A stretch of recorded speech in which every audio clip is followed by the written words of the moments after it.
Hey there, fellow money movers and shakers. It looks like we've got some exciting news in the world of finance. The U.S. banking system is facing some pressure, but don't fret just yet because equities are finding some support from the policy response.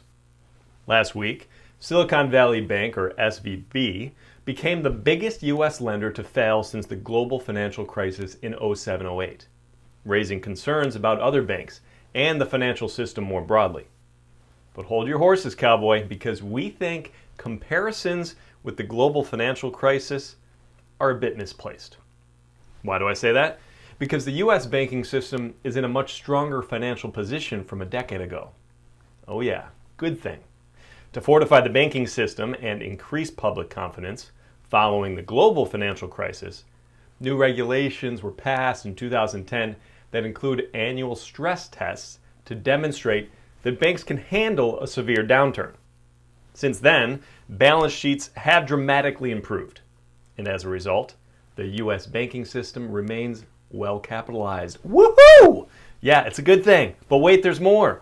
Over the weekend, the Fed, Treasury, and FDIC acted forcefully to limit contagion fear from the collapse of Silicon Valley Bank and Signature Bank in New York, which was shuttered Sunday.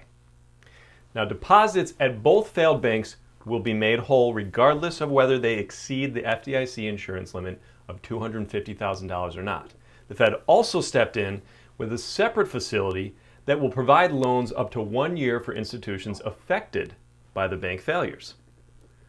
This announced actions help limit fears of possible contagion, backstopping depositors, and protecting financial institutions that are exposed to the failed banks. A big relief for all of us, right, folks? With the financial stability concerns in mind, investors are now rethinking how aggressive the Fed needs to be to tame that inflation.